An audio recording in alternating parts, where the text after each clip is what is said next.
E nessa quarta-feira, irmão, ontem nós celebramos o Dia do Conselheiro Tutelar. E hoje nós estamos recebendo aqui no Santo Café, o conselheiro Dácio Anacleto, para nos explicar aí direitinho qual a importância do conselho tutelar, o que faz um conselheiro tutelar. Seja muito bem-vindo, Dácio. Muito obrigado a todos que estão nos assistindo, que nós possamos ter um papo produtivo. Exato, mas saboroso também. Saboroso também, com certeza. Vou servir para você um café que é muito bem preparado aqui por nossa equipe e você já disse que gosta do café puro. E acho que hoje eu vou fazer essa experiência. Vou tomar o café sem açúcar. Muito bom. Porque o nosso amigo aqui, o Alexandre, falou que eu ponho muito açúcar. É isso? Então não vou botar açúcar nenhum. E açúcar envelhece, viu, irmão? Nunca mais vou comer açúcar. Nunca mais. Bom, nós vamos falar aqui do conselheiro tutelar e as pessoas veem a movimentação aí, vai ter a eleição do conselho tutelar, quem é o conselheiro tutelar, tal, não entende o que ele faz. Então, Dácio, explica para nós o que faz o conselheiro tutelar. Olha, o conselho tutelar, na realidade, a figura do conselheiro tutelar é uma figura representativa, né? Foi estipulada pelo Estatuto da Criança e Adolescente, em 1990, né? E vem uma figura para proteger todos os direitos e garantias da criança e adolescente. Nós somos um órgão autônomo, independente, né?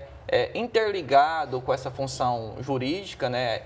Junto com o Ministério Público, junto com o juizado, né? E a nossa função realmente é garantir com que as crianças e adolescentes estejam sendo respaldadas, né, que a lei possa ser garantida para eles, tanto na aplicação de uma medida, né, protetiva, quando uma criança está sendo maltratada, ou então está sendo vítima de vulnerabilidade social. O Conselho Tutelar está nessa função, é para garantir os direitos da criança e adolescente. Pode falar. E para a escolha do conselheiro tutelar, é feita uma eleição, né? Nós já falamos. Certo. E como que acontece, assim?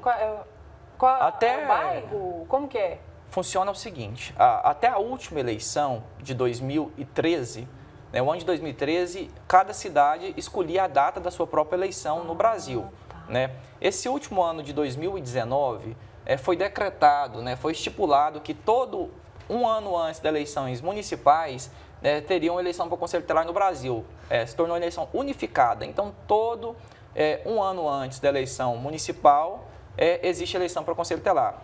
Goiânia, como é uma capital, uma cidade grande, tem muitos habitantes, a lei fala que a cada 100 mil habitantes tem que ter um conselho tutelar. Esse conselho é composto por 5 conselheiros. Então, Goiânia hoje está muito abaixo do que deveria ser. Nós temos 5 conselhos tutelares, né? Na realidade 6 conselhos tutelares, né? E é feita a eleição. A Justiça, né, a promotoria, o TSE, através de urna eletrônica, tudo como se fosse uma eleição normal. Você falava no começo que é um órgão independente. E esses conselheiros, então, são remunerados, isso em todo o Brasil, para poder exercer esse trabalho, para ter dedicação, né, para poder, de fato, garantir os direitos da criança e do adolescente. Mas qual que é a estrutura que vocês têm, em geral, de trabalho? Certo, eu estou no conselho, passei pelo Conselho Tutelar durante 7 anos, né? E o Conselho Tutelar, na realidade, ele vem sofrendo as mazelas da política. O que rege o Conselho Tutelar é a lei de 1990, é uma lei federal, né? Nós não dependemos, em tese, da Prefeitura de Goiânia. A Prefeitura de Goiânia simplesmente é o órgão que recebe a verba que vem do governo federal e repassa para os conselhos tutelares. Então, assim, quando eu falo questão de independência, o Conselho Tutelar ele não depende da Prefeitura para tocar, ele não depende do Estado para tocar, assim, é mais pela força, a vontade, a vocação realmente do conselheiro, né? São remunerados, porque senão não tem como trabalhar. O Conselho Tutelar, o conselheiro ele é conselheiro 24 horas por dia. Um exemplo de plantão. Agora mudou bastante, mas no meu primeiro mandato de conselheiro tutelar, você pegava o plantão, cada conselho tutelar pegava um plantão, um conselheiro pegava o plantão na sexta-feira, às 18 horas da noite, e entregava o plantão na segunda-feira, 8 horas da manhã. Puxa. Então, assim, direto mesmo. Então, assim, e Goiânia é uma cidade imensa, né? Você pega uma ocorrência no Jardim do Cerrado, que é já do lado de Trindade, e na mesma hora pode ter uma ocorrência no Novo Mundo, do outro lado de Goiânia. Então, você tem que atravessar a Goiânia, né? Então, assim, meio que pela vontade mesmo. Mas hoje há divisão por regiões em cidades maiores. O plantão, sim. O plantão hoje em Goiânia já foi dividido. Acredito que Goiânia tem 2 plantões, né? Cada região assume o seu plantão. Mas em cidades menores, o Conselho Tutelar ainda trabalha como uma extensão da polícia. O pessoal ainda pega o conselheiro que quer levar para terminar com festa que está acontecendo até de madrugada, ou o pai discute com o filho sai, quer pegar o Conselho Tutelar e tentar apaziguar o problema. Eu sempre falei no Conselho Tutelar que o Conselho Tutelar é praticamente o último órgão, a última solução da maioria das famílias. Quando a pessoa tenta resolver em casa e não dá conta, procura o Conselho Tutelar. Quando a pessoa é religiosa, né, tem um religioso ali que pode orientar a família, ou o padre, ou um conselheiro, né, familiar, procura. Quando não dá conta, não resolve o problema ali, vai no Conselho Tutelar. Aí ele já tentou todas as outras opções, já foram tentadas, já chegou bem surrado no Conselho Tutelar. Então o conselheiro tem que trabalhar mesmo que na força de vontade. E a questão, você falou assim, a última coisa vai no Conselho Tutelar. Então quer dizer que lá vai ser decidida a situação? Nem sempre. O Conselho Tutelar é um mediador. Né? Nós fazemos a parte de mediar. Nós não podemos forçar nada. Na realidade, as nossas decisões não são judiciais. As nossas decisões são administrativas. Nós decidimos, colocamos isso, documentamos e judicializamos. Né? E a justiça vai determinar. Apesar que uma decisão do Conselho Tutelar só pode ser revogada com decisão transitada em julgado. Um exemplo, vamos supor que um pai e uma mãe estão em fase de término do relacionamento, né, e a criança está sendo torturada psicologicamente. A decisão do Conselho Tutelar, a priori, vai ser muito importante, porque o Conselho Tutelar ele pode decidir se essa criança pode ficar com o pai ou se pode ficar com a mãe. Né? E a decisão do Conselho Tutelar, dependendo da situação, o juiz vai levar em conta, o Ministério Público vai levar em conta essa decisão. Né? E lá na frente, se realmente vê que isso foi o certo, eles na realidade, judicializam essa decisão. E ela só pode ser revista com uma decisão judicial transitada em julgado. No entanto, eles não podem reverter a situação. Dácio, uma vez aconteceu de uma pessoa que estava em situação de rua, veio pedir ajuda lá na minha paróquia, porque estava com os filhos na rua, né? E eu falei, não, tudo bem, a gente vê aqui a forma como ajudar, mas nós precisamos acionar o conselho tutelar. Eram 3 crianças vivendo na rua. Aí a pessoa reagiu assim, o Conselho Tutelar vai tomar meus filhos, e saiu correndo. Ou seja, não ficou... As pessoas têm esse temor de que vai perder os filhos, a guarda das crianças. O Conselho Tutelar sempre é o maldoso da história. É o maldoso da história. É porque é o seguinte, antes do Código de 90, existia o Código de Menores. A figura do Conselho Tutelar, ela só foi instituída nesse novo estatuto. Antigamente existiam as casas de menores, né? Que falava, vamos levar para a FEBEM, vamos internar, vamos tomar, né? E hoje a gente não leva isso em conta. Tanto é que existe um mito que fala assim, o Conselho Tutelar não pode tirar criança de mãe, não passa para pai. Olha, hoje em dia acabou isso daí. Antigamente existia a questão pátrio-familiar, quem mandava era o pai. Né? Agora é o poder familiar, tanto o pai e a mãe têm os mesmos direitos. O Conselho Tutelar não está ali para tirar a criança do pai, não está ali para tirar a criança da mãe. Nós estamos ali para garantir o poder familiar, nós estamos ali para garantir os direitos da criança e do adolescente. Se ela está sendo vítima, nós vamos aplicar as medidas protetivas. Se a criança, e na realidade o adolescente, está cometendo alguma coisa, nós vamos aplicar as medidas também advertivas. Então, nós estamos ali para garantir, não para retirar. Essa figura, isso é muito mitológico, que o Conselho Tutelar só vai retirar, só vai punir, só vai advertir. Muito pelo contrário, o Conselho Tutelar está ali para garantir que essa família esteja estruturada. A nossa função é realmente unir a família, é realmente fazer com que a criança seja respaldada, que o adolescente seja respaldado com o conselho, né, indicando o caminho certo, ou indicando para o primeiro emprego, ou colocando na escola, garantindo que realmente essa vaga seja garantida, porque se a gente for olhar, o nosso poder público não importa hoje com a formação, não importa com a criança e com o adolescente. Enquanto o poder público não voltar os olhos para a base, que é a criança e o adolescente, nós estamos fadados a um desastre muito breve, né? Enquanto nós não começarmos a investir na base, que é criança e adolescente, possivelmente o nosso futuro será desastroso, muito desastroso demais. Então, assim, a nossa função ali realmente é abrir os olhos. Enquanto conselheiro tutelar, já apliquei várias medidas contra o próprio Estado, contra o próprio município. Temos vários processos contra a Secretaria Municipal de Educação, contra a Secretaria de Saúde, fazendo com que os direitos sejam garantidos. Dácio, no início você falou assim, nós somos independentes, nós não precisamos do governo, da prefeitura para desempenhar o nosso trabalho. Mas tem algum projeto assim que o Conselho Tutelar está buscando, ou você já tem, trabalhando junto com o governo para se voltar, para motivar os governantes e as pessoas mesmo para estar olhando mais para essas crianças, para esses adolescentes? Quando eu falo que o Conselho Tutelar é um órgão independente, eu estou querendo dizer na parte das decisões. Entendi. As nossas decisões são tomadas de formas independentes. De forma racional. Nós não dependemos de decisão do prefeito, ou não dependemos de opinião do vereador ou do governo. Né? As nossas decisões são tomadas de forma independente. Não precisamos de opiniões do juiz ou do Ministério Público. Né? Tudo que o Conselho Tutelar faz hoje é voltado para políticas públicas. Nós tentamos unir de tudo quanto é forma. Tentamos unir com a prefeitura, tentamos unir com o governo estadual, com o próprio governo federal, para aplicar essas medidas. Tem um projeto, por exemplo, em Goiânia, no Brasil todo, mas em Goiânia é bem conhecido, que é o Pipa Sem Cerol. Né?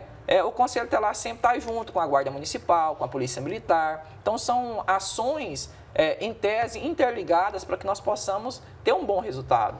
Agora, Dácio, quando nós falamos dos direitos da criança, estão lá no Estatuto da Criança e do Adolescente. Aliás, mandar um abraço para o irmão Sebastião Camargos, o irmão Tiãozinho, que participou da elaboração do Estatuto da Criança e do Adolescente. E ele conta isso com muito orgulho no seu engajamento lá no finalzinho da década de 80, no início dos anos 90, para que o Brasil pudesse ter essa legislação. Um abraço, irmão Tiãozinho.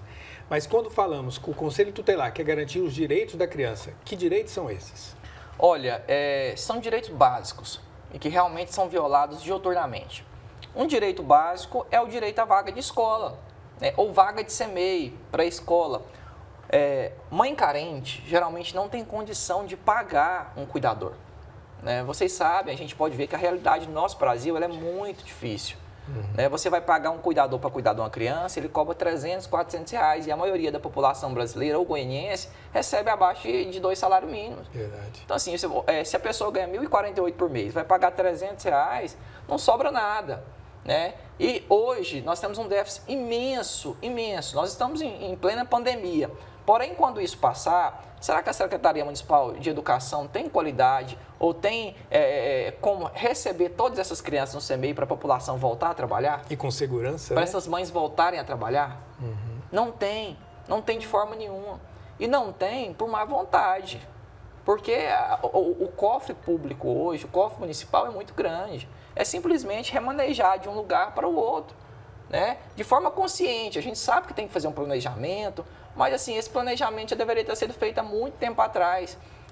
Na minha pós-graduação, eu fiz o meu trabalho de conclusão, foram os fatores internos e externos que levam a criança e um adolescente a cometer ato infracional. O ato infracional é o crime cometido por menor de idade. Então, assim, uma grande parte dos atos que levam a criança e o adolescente a cometer esse ato infracional é a falta de políticas públicas. Não tem política pública voltada, é muito pouco. Quando tem, é a vaga limitada. A prefeitura vai abrir um projeto social no bairro B. É para vaga para 50 crianças, sendo que lá tem 2.000, 3.000 crianças. E essas outras crianças? Nossa. Aonde que fica? Ficam desassistidas, né? Ficam desassistidas. E quando é desassistida pelo poder público ou pela família, os criminosos adotam. Já teve caso que nós pegamos no Conselho Tutelar, que de criança de 9 anos de idade falar que quem cuida dela é o tio da pulseirinha que pisca na perna. Meu Deus. Então, assim, é algo que dói o coração da gente. A gente fala, na hora até ri, brinca, porém o coração da gente fica magoado. E você pensar que um traficante, que um criminoso, que um bandido está aliciando uma criança dessa. E daqui 10 anos, ou daqui 8 anos, na hora que ela tiver com 18 anos de idade, possivelmente ela vai estar do mesmo jeito se estiver viva. Porque ela vai desenvolvendo, tá ali, tendo aquele contato quando criança. Quem cuidou dela foi o tio lá da pulseirinha que pisca. Ela vai desenvolvendo um relacionamento de confiança. Então, ela vai ficar com a pessoa até E confiar naquele. Confia. Olha, e se a gente for olhar, nós somos a média das 5 pessoas que nós convivemos. Né? Então, assim, se você convive só com bandido, com pessoa que tem pensamento ruim, que pessoa que tem pensamento fora da lei, automaticamente aquilo ali vai se tornar natural. É verdade. É muito natural. Não, pegar uma balinha ali é natural. Então, daqui a um tempo eu posso pegar R$1.000, que é natural. Eu posso pegar um celular, que é natural. Aí, quem está certo ou errado?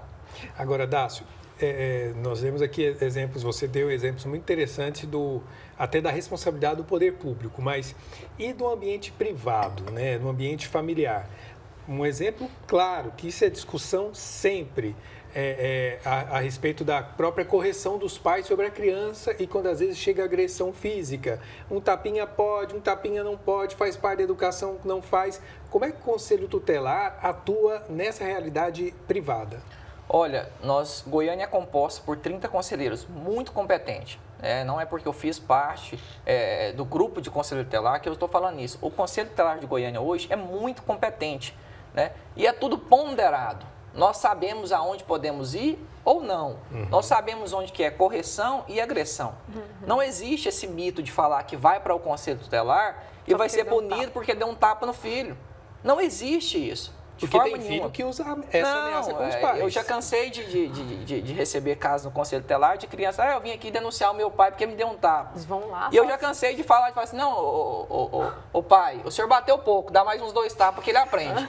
Então, assim, quando o tapa ele é para correção, a gente não pode punir, de forma nenhuma. Nós que somos cristãos, a gente tem que observar que a própria Bíblia fala que a gente tem que ensinar a criança no caminho que deve andar, para quando crescer não desviará dele. E o peso do tapa na rua é muito mais pesado que a vara do pai em casa. Exatamente. Então, assim, a minha linha de raciocínio é essa, eu tenho certeza que é a linha de raciocínio de praticamente todos os conselheiros tutelares do Brasil. E quando que passa do limite? Nós temos uma lei hoje, ela é conhecida como Lei Menino Bernard. Vocês lembram daquele caso do menino Bernard, que foi agredido, foi morto. Então, assim, passa quando começa a ter traços de tortura, traços de violência, quando realmente sai da correção e passa para a agressão. A gente sabe a nossa força, o adulto sabe a força, a mãe sabe, o pai sabe, você sabe até onde você pode chegar. Você pega uma vara e dá uma varada na bunda, você não pode fazer isso. Né? É diferente de você pegar e dar um murro, dar um tapa, né? De torturar, de enforcar, é totalmente diferente e a própria criança entende isso daí. Né? E assim, eu sou muito grato pela minha criação familiar e a minha criação familiar foi composta de varadas e tapas. Certamente, né? Você até apanhou, vara de pêssego. Pois é, e a gente está aqui até hoje, né? E exercendo um papel para a comunidade. Talvez se eu tivesse levado mais algumas outras varadas, eu estava muito além. Eu brinco muito com isso. Mas assim, a gente tem que realmente ponderar na questão de correção e agressão. E o Conselho Tutelar é um órgão realmente competente para ponderar isso daí. Nem sempre um tapa, ou um beliscãozinho, ou uma chamada de atenção é uma agressão. Eu sou claro, né? A criança, ela nem sempre deve ser educada dessa forma. Né? Cada pai tem o seu jeito de educar. Talvez isso não é regra, né? E nem é minha vontade. De forma nenhuma. Não estou falando para os pais saírem batendo nos filhos. Até porque tem criança que você bate que ela vai aprender. Tem criança que você bate que vai gerar uma Tem criança que o peso da palavra é muito maior do que o peso de uma vara. Então, assim, a regra não é essa. Eu peço que os pais não batam nos filhos. Eu só estou dando um exemplo de que quando chegar no Conselho Tutelar, a gente sabe ponderar até onde que a gente pode ir. Quando o celebro batizado, costumo falar assim para os pais, padrinhos em cursos, falo, olha, o amor você explica não só na palavra, colocar o filho no colo e dizer, mas da forma como você vive. Quando você falou aí que nós somos a média das pessoas, 5 pessoas que estão à nossa volta, eu levo isso para o ambiente familiar. Você explicar o que é amor para uma criança e o pai agredir a mãe com palavras ou até de forma física e vice-versa, a criança vai entender que amor e que o jeito de viver é aquele. Então, se entre os pais, mesmo em momentos de conflito, discutem, mas reconstroem a relação e tocam a vida para frente, o filho aprende que aquele é o jeito certo de tocar a vida, no diálogo, na agressão. Aquela imagem que o Papa Francisco usa, né? A gente quebra os pratos, mas antes de dormir, recolhe os cacos e toca a vida para frente, né? Não podemos desistir. Isso também é importante na educação, que os pais não podem esquecer disso, né? É o exemplo, né, gente, que tem que ser dado dentro da família. Ô, Dácio, mas se por acaso alguém liga lá no Conselho Tutelar e faz uma denúncia de agressão de uma criança, qual que é o procedimento do conselho? Eles vão até o local de imediato ou como que é? Realmente, geralmente, quando o Conselho Tutelar recebe uma denúncia, a função do conselho é verificar a veracidade dessa denúncia. Né? Quando se trata de agressão, de maus tratos, é a função do Conselho Tutelar lá realmente verificar, ver se isso realmente está acontecendo. Se estiver acontecendo, o Conselho Tutelar aplica as medidas. Se a criança está num lar abusador, está num lar ali que o menor está sendo abusado, o Conselho Tutelar pode destituir automaticamente essa guarda, fazer uma suspensão dessa guarda, pode retirar. Não é conveniente que essa criança fique com o avô, ou com a avó, ou com o tio. Damos o termo de entrega sob responsabilidade, entregamos e encaminhamos para o judiciário tomar a decisão.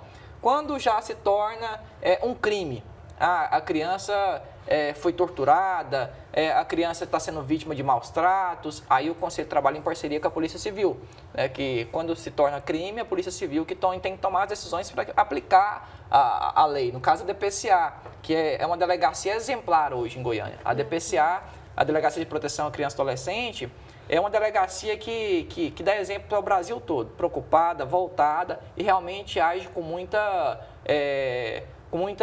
velocidade, né? De forma assim, justa, de forma honesta. Então, assim, o Conselho Tutelar realmente tem esses parceiros. Aonde que é a nossa função, aonde que é as nossas atribuições, nós agimos, verificamos e quando nós vemos que realmente está saindo das nossas atribuições, nós encaminhamos para o órgão competente. Entendi. Interessante perceber a importância do papel do conselheiro tutelar, que ele não é a polícia, né, gente? Ele está mais para ajudar, tem uma função maior de aconselhar, orientar as famílias. A função, digamos, mais dura é para casos extremos. A função empírica realmente é para a Polícia Civil, para a Polícia Militar. A nossa função realmente é aconselhar.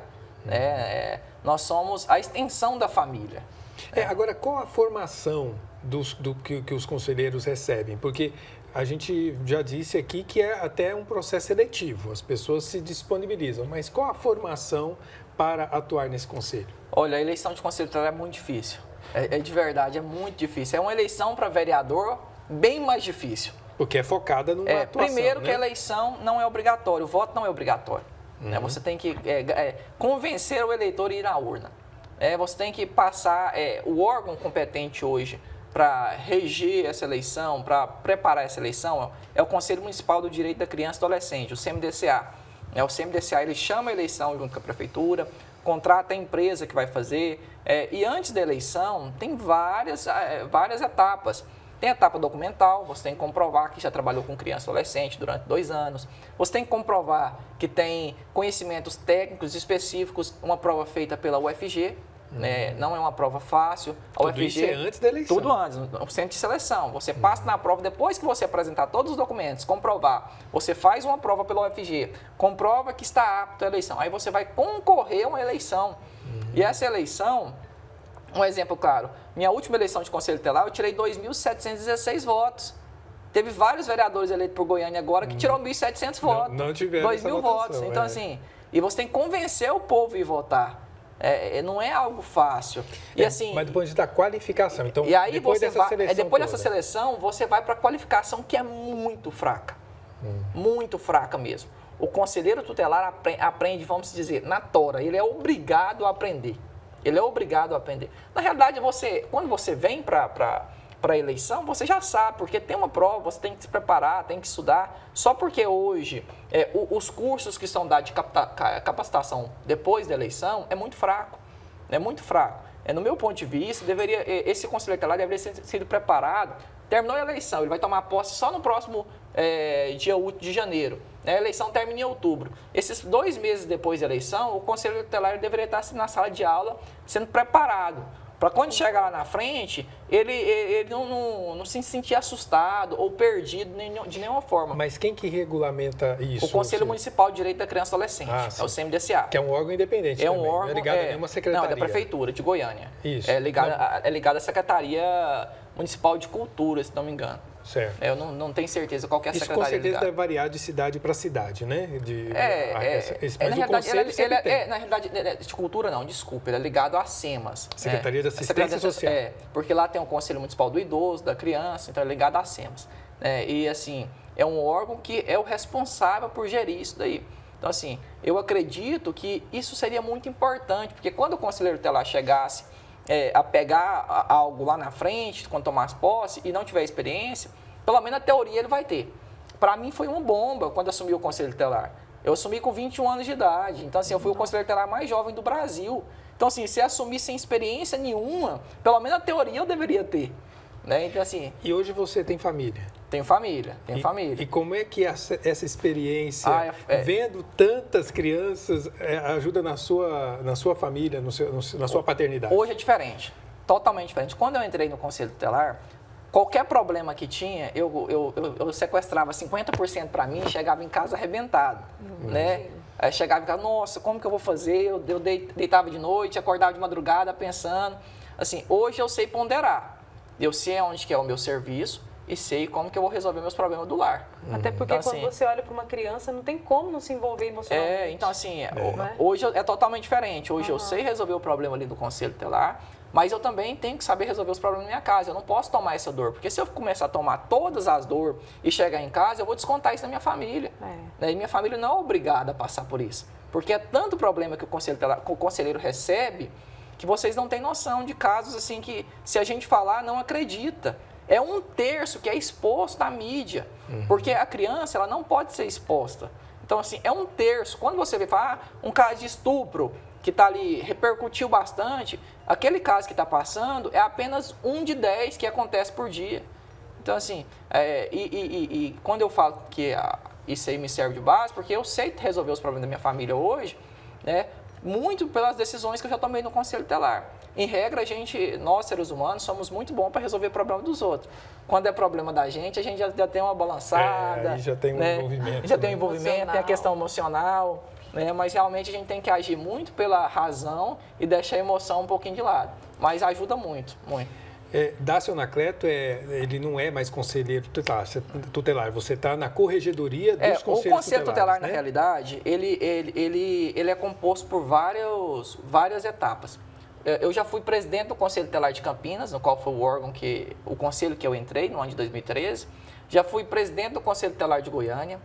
Já fui corregedor do Conselho Tutelar de Goiânia, vice-presidente do Conselho Tutelar de Goiânia. Passou em todas Passei todas as funções. Então, assim, o que puder falar do Conselho Tutelar, eu já passei. Você conhece tudo isso? Conheço todos os órgãos passados pelo Conselho Tutelar. Então, assim, para você assumir qualquer um desses, você tem que ter conselheirante e tudo.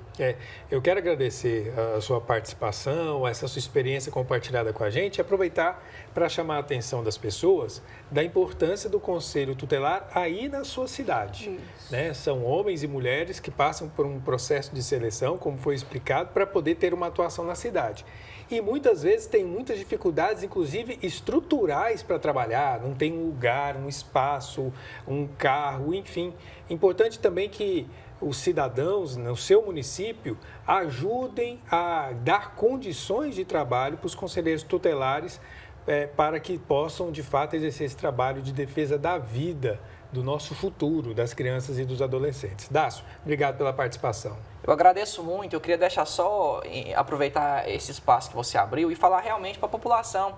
Se você puder ajudar o Conselho Tutelar, ajude, de uma forma ou outra. Goiânia é uma das exceções no Brasil de que o Conselho Tutelar é bem remunerado em tese. Né? A maioria dos conselheiros tutelares recebe um salário mínimo. Então, assim, a pessoa trabalha 24 horas por dia para receber um salário mínimo. Então, assim, se for o caso, visite o seu conselho, vê se não está precisando de uma ajuda de alguma forma, ou de uma ajuda assistência social, ou filantrópica, ou de uma reforma. O que você puder fazer para ajudar o Conselho Tutelar, ajude, porque o dia que você precisar, eu tenho certeza que o Conselho Tutelar vai estar de portas abertas para te ajudar. Tá? Então, assim, muito obrigado pelo espaço, agradeço de verdade, isso aqui é raríssimo acontecer, né? Poucas emissoras que estão preocupadas com a criança e adolescente. Eu tenho certeza que vocês estão preocupados, que isso possa repetir cada dia mais e mais. Muito obrigado. Certo. Muito obrigado, Dácio Anacleto. Até a próxima, hein, Dácio? Até a próxima. Bom trabalho. Muito obrigado.